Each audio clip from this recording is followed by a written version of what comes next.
Hello everyone. So today we'll talk about the tuple. So last class में हमने पढ़ा था कि pairs कैसे बनाते हैं. So let's see the code.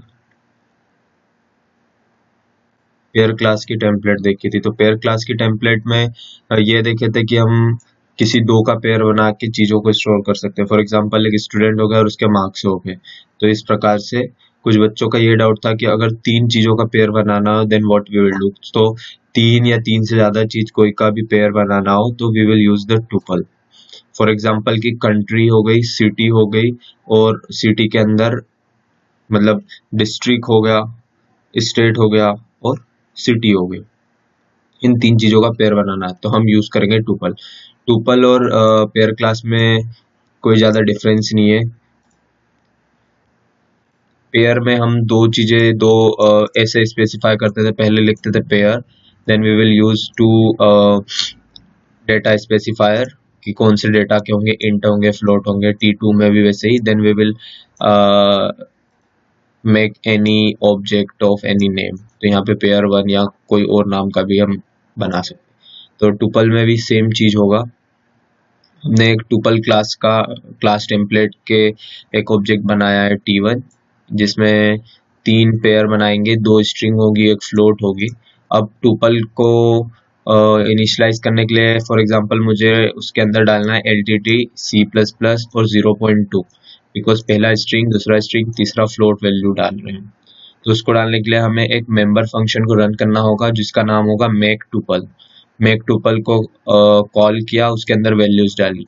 अब ये वैल्यूज तो डाल दी, बट मेक टुपल तो टुपल की क्लास में चले गया, बट ये कौन से ऑब्जेक्ट में स्टोर होगा ये भी हमें डालना होगा. तो कोई सा भी एक ऑब्जेक्ट जो हमने बनाया है टुपल का उसमें इक्वल कर दिया. मतलब मेक टुपल एक ऐसी वैल्यू रिटर्न करता है जो टुपल टाइप का होता है.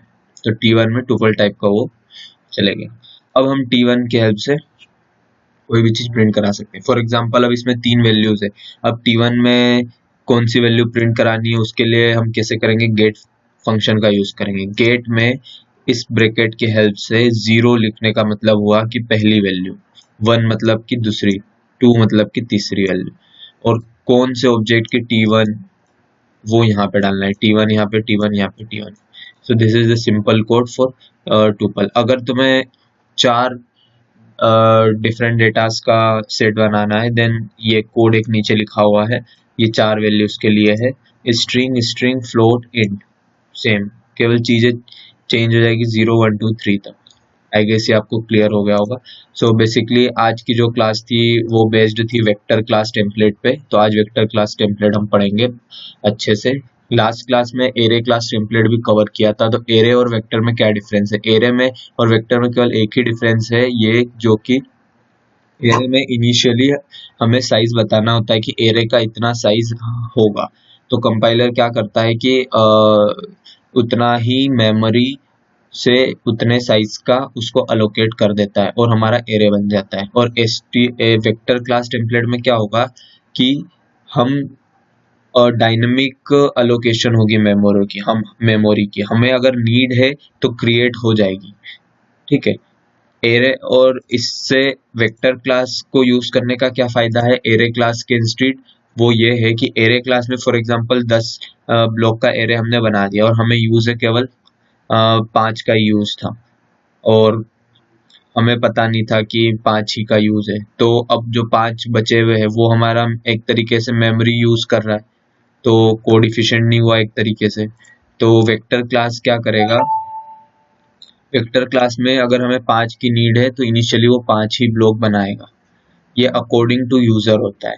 तो ये होता है कि 5 जो मेमोरी ज्यादा ले रहे थे रैम में वो बच जाएगी. So this is the benefit of using vector class.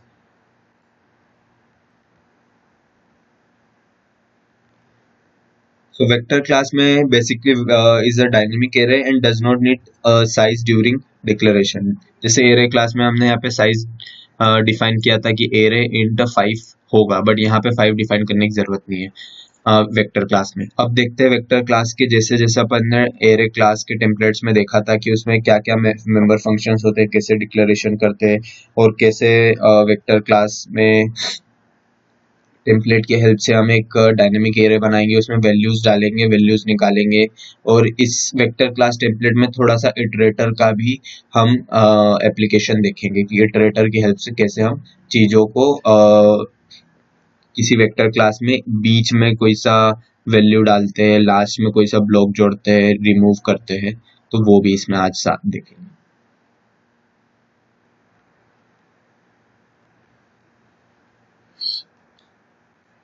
सबसे पहले हेडर फाइल लिखनी होगी।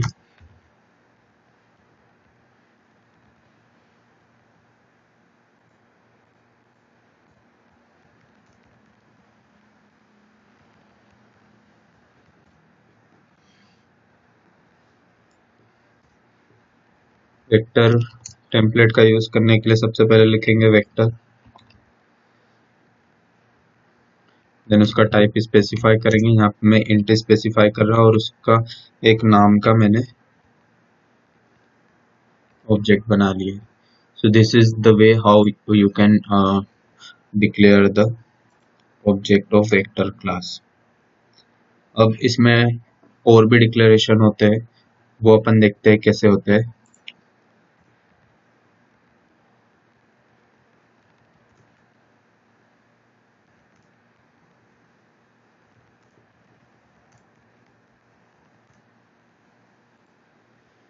वो डिक्लेरेशन देखेंगे, मैं लाइन छोड़ देता हूँ, पहले आगे का कोड थोड़ा समझ लेते हैं।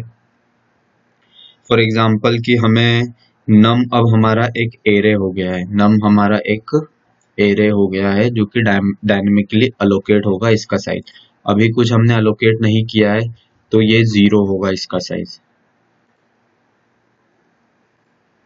फॉर एग्जाम्पल कि ये हमारा एरे है, तो ये जो एरे बना हुआ है इसका केवल एक ब्लॉक, मतलब एक भी ब्लॉक नहीं बनेगा, साइज उसका अभी इनिशियली 0 है।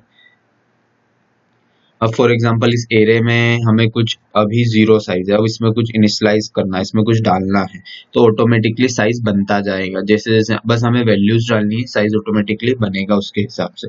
वो भी देखेंगे साइज कैसे बनता है। पहले एक काम करते हैं, फॉर लूप लगाते हैं, ए 1 से चालू करते हैं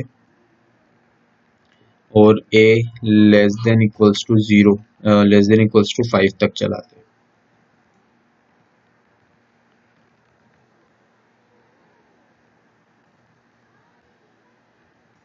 आई गेस ये लूप समझ में आपको आ गया होगा। अब नम नाम का ऑब्जेक्ट है, तो नम नाम के ऑब्जेक्ट में गए, डॉट लगाया। अब इसके अंदर जो फंक्शन है वो, इसमें कोई वैल्यू डालने का जो फंक्शन होता है वो पुश बैक फंक्शन होता है। पुश बैक किया, अब इसमें क्या वैल्यू डाले हम, एक काम करते हैं, एरे बनाया, इसमें 1 to 5 वैल्यू डाल देते हैं और 5 साइज का बना देते हैं। तो इसमें 1 नहीं, इसमें a डाल देते हैं, बिकॉज a हमारा 1 to 5 इटरेट करेगा। क्लोज करते थे, अब हमारा एरे बन गया। तो ऐसे हम पुश बैक की हेल्प से एरे के अंदर वैल्यूज डाल सकते हैं। अब यहाँ पे हमने ये नहीं बोला कि नाम हमारा साइज 5 का होना चाहिए, जैसे जैसे वैल्यू डालते गए वैसे वैसे वो नम का साइज बनता गया। अब बेसिकली क्या होगा कि जब a इक्वल्स टू 1 होगा तो num dot push back function के अंदर जाएगा और a 1 चले जाएगा, मतलब कि num के अंदर जो है वो 1 चले गया। तो क्या हुआ होगा कि यहाँ इनिशियलाइज, अभी कैपेसिटी भूल जाओ क्या होता है, यहाँ पे 1 चले गया होगा। अब जब a इक्वल्स टू 2 होगा, num डॉट पुश के अंदर गया होगा 2, मतलब नेक्स्ट वैल्यू 2 गई होगी। तो अभी तक तो उसका साइज 1 था, तो अब उसका साइज डबल हो जाएगा, मतलब पहले साइज 1 था, अब उसका साइज उसका डबल हो जाता है। हमेशा वेक्टर में डबल साइज हो जाता है। तो पहले में 1 था वैल्यू, दूसरे में 2 हो गया। अब ये हट जाएगा, मतलब बेसिकली इसमें ये ऐड हो जाएगा, ये 2 ऊपर वाले में ऐड हो जाएगा, बट मैंने हर बार ये लिया है न्यू वाला। अब जब एक और वैल्यू आएगी, एक और वैल्यू ऐड करनी होगी, तो इनिशियली अभी साइज क्या है, एरे का 2 है, तो अब ये साइज हो जाएगा, बेसिकली साइज नहीं, इसको कैपेसिटी में बोलूंगा। अब इसकी कैपेसिटी 2 की है, अब इसकी कैपेसिटी अभी यहाँ पे 1 है, यहाँ पे 2 है, अब इसमें एक और वैल्यू डालना है। तो अब एक ब्लॉक इंक्रीज नहीं होगा, जितना साइज होता है, कैपेसिटी होती है इनिशियली, उसका डबल होता है। तो 1 2 और 4 बॉक्स बन जाएंगे। अब इनिशियली 2 था, अब 4 बॉक्स हो गए, और हमने थर्ड में 3 डाली। अब जब एक और वैल्यू आएगी तब हमारा वेक्टर का साइज इंक्रीज नहीं होगा, बिकॉज हमारे पास एक ब्लॉक खाली है। तो जब 4 आएगा, जब इसमें 4 चले जाएंगे। अब मान लो कि एक और वैल्यू आती है 5, तो 5 की वैल्यू आएगी, तो अब ब्लॉक तो खाली है नहीं, तो क्या करेगा, वेक्टर के अंदर ऐसा फंक्शन बनाए। अभी जो कैपेसिटी वो कितनी है, 4, 4 की डबल हो जाएगी 8, ऑटोमेटिक वो क्रिएट कर देगा। और वैल्यूज इसमें तो 1 है, इसमें 2 है, इसमें 3 है, इसमें 4 है। अब जो 5 है ये वो इसमें चले जाएगा। ये इसमें एटलीस्ट इतना होता है कि इसमें भी कुछ मेमोरी लॉस होती है, एक्स्ट्रा ब्लॉक्स बनते हैं, मेमोरी यूज होती है जो कि वेस्ट होती है, कोई यूज नहीं होता है, बट एरे से कम होती है। मतलब देखा जाए तो वेक्टर एक तरीके से एरे के बाद आता है और लिंक लिस्ट के पहले आता है। मतलब एरे और लिंक लिस्ट के बीच में आता है। लिंक लिस्ट में ऐसा होता है कि हम हर एक वैल्यू के लिए हर एक नया ब्लॉक बनाते जाते, एक एक ब्लॉक बनता जाता है। यहाँ पे जो कैपेसिटी होती है उसका डबल होते जाता है। तो इस प्रकार से ये ब्लॉक बनते जाते हैं और इनिशियलाइज होता जाता है इसमें। अब आगे देखते हैं।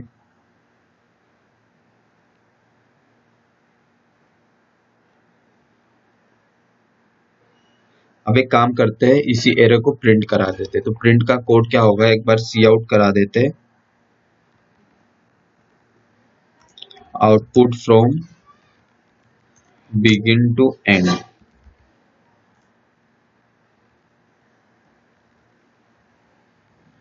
तो फिर एक फॉर लूप से कराना पड़ेगा इसको। तो एक तरीका तो ये है कि फॉर लूप लिखा हमने, और हमें पता है कि इसका साइज कितना है, सॉरी कैपेसिटी कितनी है, 1 to 5 है। तो 5 बार लूप चला दो और प्रिंट करा दो। तो हम इसी के हेल्प से भी करा सकते हैं। कॉपी किया, तो पेस्ट किया, a इक्वल्स टू 1 से 5 तक a plus plus double initialise करने की जरूरत, डेटा टाइप बताने की जरूरत नहीं है। नम डॉट पुश a था यहाँ पे, तो नम जैसे हम एरे में करते थे वैसे इसमें ये भी यूज कर सकते हैं, डॉट a। अब इसको सी आउट कराना पड़ेगा। तो इस प्रकार से हम ये कर सकते हैं।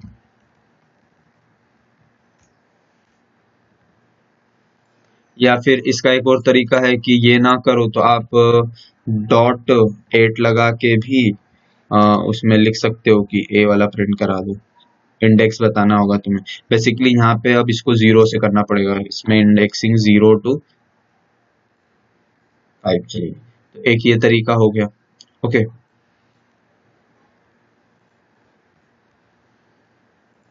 एक तरीका ये बताया था मैंने ऑपरेटर वाला। ये 2 तरीके हो गए।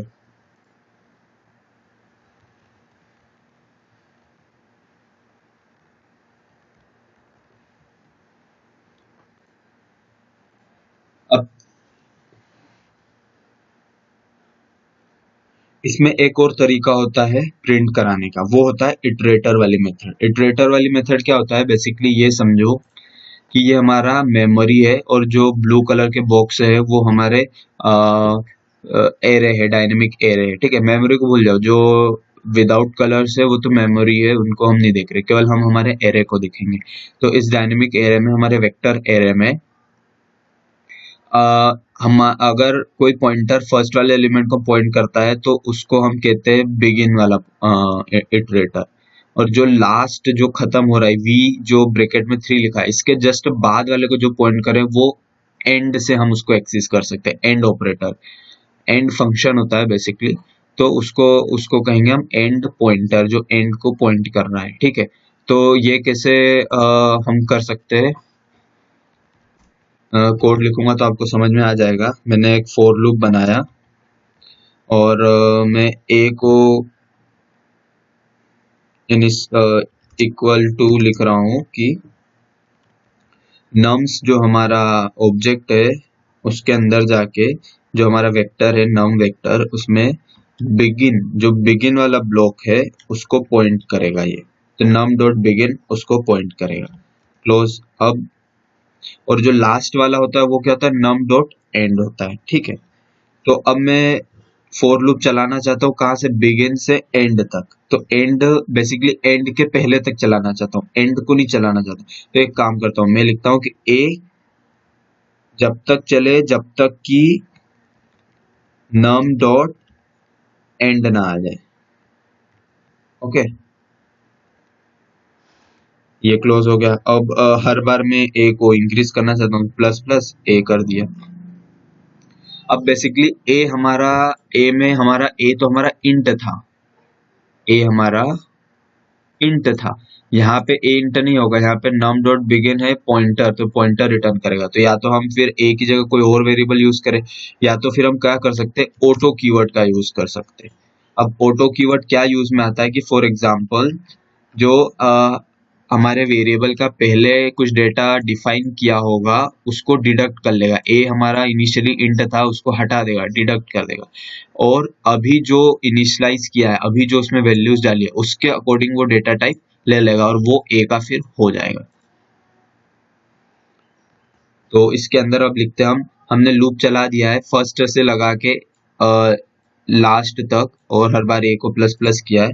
अब सी आउट भी कराना है हमें, तो हम लिखेंगे सी out.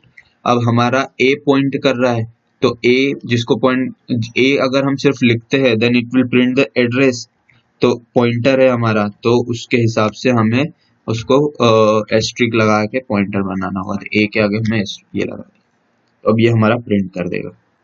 So this is the third way of loop चला के जो एरे को प्रिंट कराने का। अब इसको एक बार रन कंपाइल और रन करके देख लेते हैं। ओके, सो ये इंट टाइप का है, ये भी इंट टाइप का है। ओके, एक काम करते हैं, ये थोड़ा आउटपुट को डिफरेंशिएट करने के लिए यहाँ पे भी ये लगा देते हैं। कंपाइल अगेन, रन किया। हाँ, सो लाइक हियर पहला हमारा आउटपुट आ गया, दूसरा आ गया, तीसरा आ गया, तीनों इटरेटर से तीनों लूप से बराबर चल रहा है। अब बाकी के कुछ और मेंबर फंक्शंस देख लेते हैं। फॉर एग्जांपल ये तो हमने इनपुट डाल दिया है, पुश बैक से उसमें वैल्यूज डाल दिए, और प्रिंट कराने के लिए हमने ऑपरेटर और एट की हेल्प से प्रिंट भी करा दिया है, और इटरेटर का भी हेल्प देख लिया। बाकी और कुछ देख लेते हैं, जैसे फॉर एग्जांपल साइज हो गया, क्लियर हो गया, इंसर्ट हो गया, पॉप बैक हो गया। तो ये सारे भी मेंबर फंक्शंस होते हैं। ये मैं लिंक डिस्क्रिप्शन में डाल दूंगा, जहाँ पे और भी दूसरे फंक्शन से अगर जरूरत पड़ी तो आप उनका यूज कर सकते हो, बट जो मेन मेन है वो मैं बता रहा हूँ। तो अब एक काम करते हैं कि हम हमारे एरे वेक्टर का साइज देखते हैं। तो उसके लिए क्या करेंगे कि हम सी आउट करा देते हैं, हमारा जो वेक्टर है उसका नाम है num डॉट साइज। यहाँ पे साइज और कैपेसिटी दोनों अलग अलग चीज होती है, तो अभी मैं एक्सप्लेन करूंगा साइज और कैपेसिटी क्या क्या क्या होती है।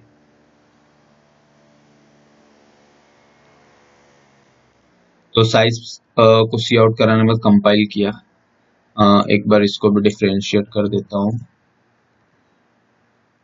अगेन आई कंपाइल एंड मैंने किया रन, तो साइज आ रहा है 5। ओके, अब आप बताओ कि अगर मैं C out num dot capacity करता हूँ, then what will be the output? क्या 5 ही आउटपुट होगा? लेट्स सी।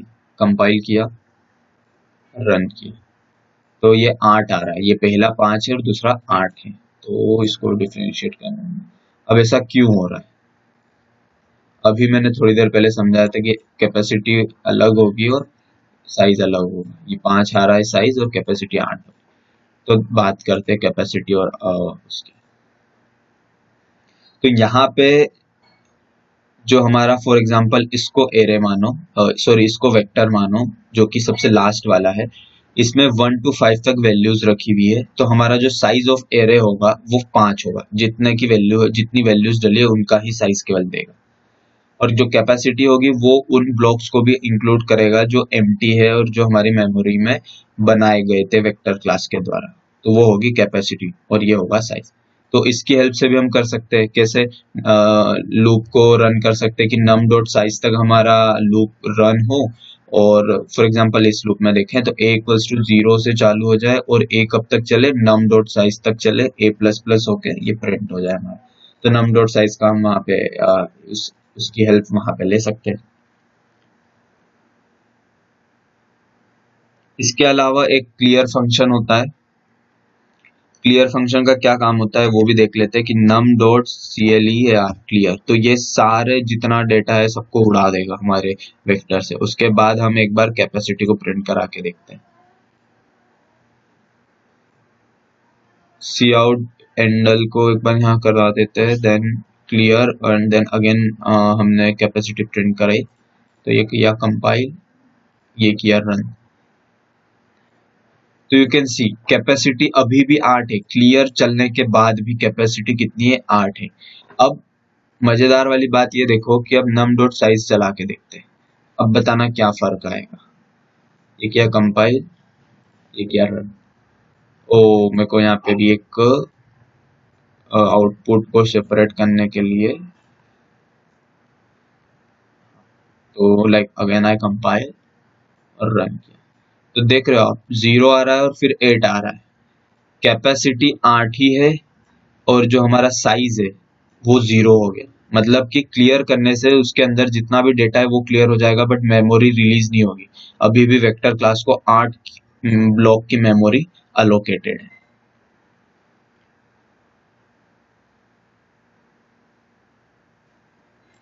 और भी बहुत सारे फंक्शंस हैं इसमें जो आप यूज कर सकते हो।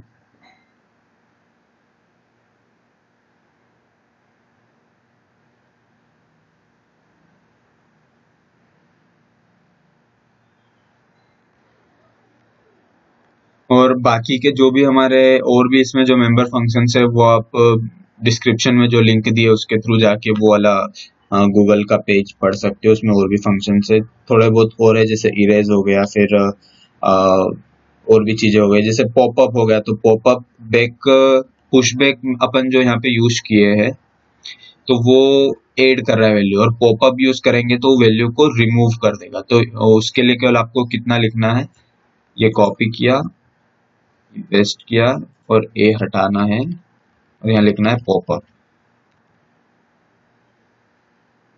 सॉरी पॉप बैक होता है, ये यूज करना है, इससे वो रिमूव हो जाएगा एलिमेंट लास्ट से।